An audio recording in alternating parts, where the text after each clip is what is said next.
Guys ఈ వీడియోని మీరు స్కిప్ చేయకుండా చివరిదాకా చూస్తే 2024 ఐపీఎల్కి ఏ 4 టీంలు ప్లేఆఫ్స్కి వెళ్తాయి అన్నది మీకు ఒక క్లారిటీ అయితే వచ్చేస్తుంది. కాబట్టి మీరు వీడియోని స్కిప్ చేయకుండా చివరిదాకా చూడండి. ఇంకా అలాగే 2024 ఐపీఎల్కి సంబంధించి ప్రతి అప్డేట్ కూడా మన ఛానల్లో డైలీ వస్తూనే ఉంటాయి. కాబట్టి మీరు అప్డేట్స్ మిస్ కాకుండా ఉండాలి అంటే ఫస్ట్ ఆఫ్ ఆల్ మన ఛానల్ని సబ్స్క్రైబ్ చేసుకుని ఉండండి. ఇంకా వీడియోకి ఒక లైక్ వేసుకుంటే వీడియోలోకి వచ్చేద్దాం. మొదటిగా పాయింట్స్ టేబుల్ చూసుకుంటే పాయింట్స్ టేబుల్లో మొదటి ప్లేస్ లో రాజస్థాన్ రాయల్స్ ఉన్నారు. రాజస్థాన్ రాయల్స్ 10 మ్యాచెస్ ఆడితే 8 మ్యాచెస్ గెలిచారు. వీళ్ళు 100% ప్లేయర్స్కి అయితే వెళ్ళిపోయినట్లే. ఇంకా నెంబర్ 2 కేకేఆర్ కూడా 10 మ్యాచెస్ ఆడితే 7 మ్యాచెస్ గెలిచారు. ఇంకా ఆర్ఆర్ కంటే కేకేఆర్ కి నెట్ రన్ రేటు సూపర్ గా ఉంది. ఇంకా నెంబర్ 3 లో లక్నో సూపర్ జెయింట్స్ 10 మ్యాచెస్ ఆడితే 6 మ్యాచెస్ గెలిచారు. ఇంకా నెంబర్ 4 లో ఎస్ఆర్హెచ్ కూడా 10 ఆడితే 6 మ్యాచెస్ గెలిచారు. ఇంకా నెక్స్ట్ చెన్నై సూపర్ కింగ్స్ సిఎస్కి కూడా 10 మ్యాచెస్ ఆడితే 5 మ్యాచెస్ గెలిచారు. ఇంకా నెక్స్ట్ వచ్చేసరికి ఢిల్లీ క్యాపిటల్స్ 11 మ్యాచెస్ ఆడితే 5 మ్యాచెస్ గెలిచారు. ఇంకా నెంబర్ 7 లో పంజాబ్ కింగ్స్ 10 మ్యాచెస్ ఆడితే 4 మ్యాచెస్ గెలిచారు. ఇంకా నెంబర్ 8 గుజరాత్ టైటన్స్ కూడా 10 మ్యాచెస్ ఆడితే 4 మ్యాచెస్ గెలిచారు. పంజాబ్ కన్నా గుజరాత్ టైటన్స్ కి నెట్ రన్ రేటు లో ఉండడం వల్ల నెంబర్ 8 ప్లేస్ లో ఉన్నారు. ఇంకా నెంబర్ 9 ముంబై ఇండియన్స్ కూడా 11 మ్యాచెస్ ఆడితే 3 మ్యాచెస్ గెలిచారు. ఇంకా నెంబర్ 10 ప్లేస్ లో ఆర్సీబీ 10 మ్యాచెస్ ఆడితే 3 మ్యాచెస్ గెలిచారు. ప్రజెంట్ పాయింట్స్ టేబుల్ అయితే ఇది. అన్ని టీంలు 10 మ్యాచెస్ అయితే ఆడేశారు. ఇంకా ముంబై ఇంకా ఢిల్లీ 11 మ్యాచెస్ ఆడారు. 2024 ఐపీఎల్ చివరికి వచ్చేసిందని చెప్పాలి. అయితే ప్రజెంట్ పాయింట్స్ టేబుల్ అయితే ఇలా ఉంది. ఇప్పటిదాకా ఒక టీం కూడా 2024 ఐపీఎల్ నుంచి తప్పుకోలేదు. పాయింట్స్ టేబుల్లో నెంబర్ 1 లో ఉన్న రాజస్థాన్ రాయల్స్ నుంచి ఆర్సీబీ దాకా ప్రతి టీంకి కూడా ప్రజెంట్ ప్లేఆఫ్స్కి వెళ్ళడానికి అవకాశం ఉంది. కాకపోతే almost Mumbai Indians playoffs race లోంచి తప్పుకున్నట్లే. వీళ్ళకి ఏదన్నా ఒక మిరాకిల్ జరిగితే మాత్రమే ప్లేఆఫ్స్కి వెళ్ళడానికి అవకాశం ఉంటుంది. ఎందుకంటే ముంబై ఇండియన్స్ 11 మ్యాచెస్ లో 3 మ్యాచెస్ మాత్రమే గెలిచారు. ఇంకా ఆడబోయే 3 మ్యాచెస్ గెలిచినా కూడా మొత్తం 6 మ్యాచెస్ అవుతాయి. 6 మ్యాచెస్ గెలిచి ప్లేఆఫ్స్కి వెళ్ళడం అనేది చాలా కష్టం. ఏదన్నా మిరాకిల్ జరిగితే తప్ప ప్లేఆఫ్స్కి వెళ్ళడం అనేది చాలా కష్టం. ప్రజెంట్ 4 టీంలు 6 మ్యాచెస్ కంటే ఎక్కువ మ్యాచెస్ గెలిచారు. కాబట్టి ముంబై ఇండియన్స్ ప్లేఆఫ్స్కి వెళ్ళడం అసంభవం. ఇంకా నెక్స్ట్ ఆర్సీబీ విషయంకి వచ్చేద్దాం. ఆర్సీబీ కూడా ప్రజెంట్ 10 మ్యాచెస్ ఆడితే 3 మ్యాచెస్ మాత్రమే గెలిచారు. ఇంకా వీళ్ళకి 4 మ్యాచెస్ ఉన్నాయి. మరి ఆర్సీబీ ప్లేఆఫ్స్ వెళ్ళాలి అంటే మనం ప్రీవియస్ లో చెప్పుకున్నట్లుగా ఆడబోయే 4 మ్యాచెస్ గెలవాలి. ఇంకా అలాగే నెట్ రన్ రేటు ప్లస్ లో ఉండాలి. అది కూడా వేరే టీంల కంటే ఎక్కువ ఉండాలి. అప్పుడు SRH, CSK, Punjab Kings, Delhi ఇంకా గుజరాత్ టైటన్స్ 7 మ్యాచెస్ కంటే ఎక్కువ గెలిచుండకూడదు. అప్పుడే ఆర్సీబీ ప్లేఆఫ్స్కి వెళ్ళడానికి అవకాశం ఉంటది. ఇది జరగడం నేనైతే కష్టమే అనుకుంటున్నా. ఎందుకంటే ప్రజెంట్ టాప్ 4 లో ఉన్న టీంలు ఆర్ఆర్, కేకేఆర్, లక్నో, ఎస్ఆర్హెచ్ 10 మ్యాచ్లు ఆడి 6 మ్యాచ్ల కంటే ఎక్కువ గెలిచారు. కాబట్టి ఆడబోయే 4 మ్యాచెస్ లో 2 మ్యాచెస్ గెలవడం అనేది అంత కష్టమైన పని కాదు. అలాగని గెలుస్తారని కూడా చెప్పలేం. మీకు ఒక ఎగ్జాంపుల్ గా చెప్పాలి అంటే లాస్ట్ ఇయర్ ఆర్ఆర్ ఫస్ట్ ఆడిన 6 మ్యాచెస్ లో 5 మ్యాచెస్ గెలవడం జరిగింది.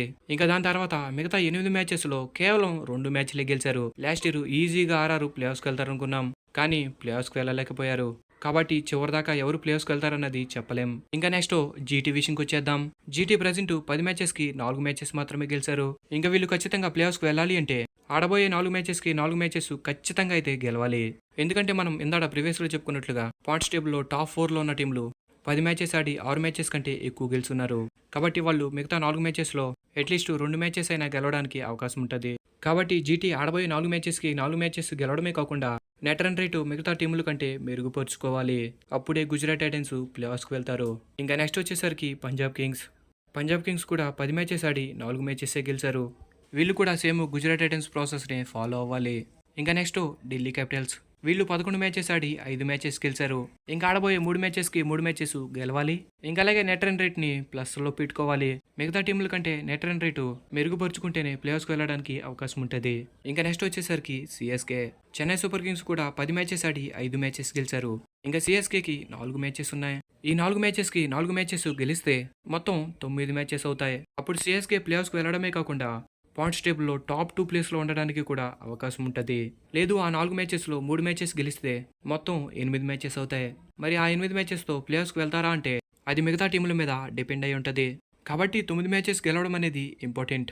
8 మ్యాచెస్ గెలిచినా ప్లేఆఫ్స్కి రావచ్చు. కానీ ఒకవేళ మిగతా టీంలు కూడా 8 మ్యాచెస్ గెలిస్తే అప్పుడు ఏ టీంకి అయితే నెట్ రన్ రేటు బాగుంటుందో ఆ టీమే క్వాలిఫై అవుతుంది. కాబట్టి నెట్ రన్ రేట్ కూడా చాలా ఇంపార్టెంట్. ఇంకా నెక్స్ట్ ఎస్ఆర్హెచ్ ప్రజెంట్ 10 మ్యాచెస్ ఆడి 6 మ్యాచెస్ గెలిచారు. మరి ఎస్ఆర్హెచ్ ప్లేఆఫ్స్కి వెళ్ళాలి అంటే ఆడబోయే 4 మ్యాచెస్ లో 3 మ్యాచెస్ అయితే ఖచ్చితంగా గెలవాల్సిందే. లేదా 2 మ్యాచెస్ గెలిచినా కూడా నెట్ రన్ రేటు మెరుగ్గా ఉంటే ప్లేఆఫ్స్కి వెళ్ళడానికి అవకాశం ఉంటుంది. Present SRH net run rate అంత మెరుగ్గా లేదు. కేవలం 0.07 మాత్రమే ఉంది. కాబట్టి ఎస్ఆర్హెచ్ ఆడబోయే 4 మ్యాచెస్లో 3 మ్యాచెస్ అయితే ఖచ్చితంగా గెలవాలి. ఒకవేళ ఆడబోయే 4 మ్యాచెస్లో 3 మ్యాచెస్ గెలిస్తే ఎస్ఆర్హెచ్ పాయింట్స్ టేబుల్లో టాప్ 2 ప్లేస్లో ఉండడానికి కూడా అవకాశం ఉంటుంది. ఇంకా నెక్స్ట్ లక్నో సూపర్ జెయింట్స్. వీళ్ళు కూడా 10 మ్యాచెస్ ఆడి 6 మ్యాచెస్ గెలిచారు. సేమ్ వీళ్ళు కూడా ఎస్ఆర్హెచ్ స్ట్రాటజీనే ఫాలో అవ్వాలి. ఇంకా నెక్స్ట్ టాప్ 2 ప్లేస్లో ఉన్న కేకేఆర్ ప్రజెంట్ 10 మ్యాచెస్ ఆడితే 7 మ్యాచెస్ గెలిచారు. ఇంకా నెట్ రన్ రేట్ కూడా మంచిగా ఉంది. ఇంకా వీళ్ళు ఖచ్చితంగా ప్లేయర్స్కి వెళ్ళాలి అంటే ఆడబోయే 4 మ్యాచెస్లో 2 మ్యాచెస్ గెలిస్తే ఖచ్చితంగా ప్లేయర్స్కి వెళ్తారు. లేదా ఒక మ్యాచ్ గెలిచినా కూడా నెట్ రన్ రేటు మంచిగా ఉంది కాబట్టి ప్లేయర్స్కి వెళ్ళడానికి అవకాశం ఉంటుంది. ఇంకా నెక్స్ట్ వచ్చేసరికి ఆర్ఆర్ ప్రజెంట్ 10 మ్యాచెస్ ఆడారు. 10 మ్యాచెస్లో 8 గెలిచారు. వీళ్ళు ఆల్మోస్ట్ ప్లేయర్స్కి అయితే క్వాలిఫై అయిపోయినట్లే. అలాగని కన్ఫామ్గా చెప్పలేం. ఎందుకంటే ఈసారి పాయింట్స్ టేబుల్లో టఫ్ కాంపిటీషన్ ఉంది. ఆర్ఆర్ ప్లేస్ కన్ఫర్మ్ కావాలి అంటే ఆడబోయే 4 మ్యాచెస్లోనూ ఒక మ్యాచ్ అయితే గెలవాలి. అప్పుడు ఆర్ఆర్ ప్లేఆఫ్స్కి ఖచ్చితంగా కన్ఫర్మ్ అయిపోయినట్లే. నేను ఆర్ఆర్ ప్రజెంట్ ప్లేఆఫ్స్కి కన్ఫర్మ్ కాలేదని ఎందుకన్నానంటే ప్రజెంట్ వాళ్ళు 8 మ్యాచెస్ గెలిచారు. నెట్ రన్ రేట్ కూడా పర్వాలేదు. మరి ఒకవేళ ఆడబోయే 4 మ్యాచెస్కి 4 మ్యాచెస్ ఓడిపోతే ఇంకా మిగతా టీంలు 8 మ్యాచెస్ గెలిచి ఆర్ఆర్ కంటే నెట్ రన్ రేటు మంచిగా ఉంటే అప్పుడు ఆర్ఆర్ ప్లేఆఫ్స్కి వెళ్ళడం కష్టం. కాబట్టి ఏ టైంలో ఏం జరుగుతుందన్నది తెలియదు. ఆర్ఆర్ ప్రజెంట్ ఫామ్ అయితే సూపర్ ఉంది. వాళ్ళు ఆడబోయే 4 మ్యాచెస్లో ఒక మ్యాచ్ గెలవడం అనేది చాలా ఈజీ. అయితే ఇంకా ప్లేఆఫ్స్కి వెళ్ళే 4 టీంలు ఏవన్నది చెప్పే సమయం అయితే దగ్గరికి వచ్చేసింది. నేనైతే 2024 ఐపీఎల్కి ప్లేఆఫ్స్కి వెళ్ళే 4 టీంలు ఆర్ఆర్ కేకేఆర్ అయితే పక్కా. ఇంకా మిగతా 2 ప్లేసులకి కాంపిటీషన్ ఉంది. మేబీ మిగతా 2 ప్లేసుల్లో లక్నో, ఎస్ఆర్హెచ్, సిఎస్కే ఉంటారనుకుంటున్నా. అంటే లక్నో, ఎస్ఆర్హెచ్, సిఎస్కేలో 2 టీంలు ప్లేఆఫ్స్కి వచ్చి ఒక టీము ఎలిమినేట్ అవుతారనుకుంటున్నా. మరి మీరు ప్లేఆఫ్స్కి వచ్చే 4 టీంలు ఏమనుకుంటున్నారన్నది కామెంట్ సెక్షన్లో కామెంట్ చేసి తెలపండి. Thanks for the watch. Have a nice day.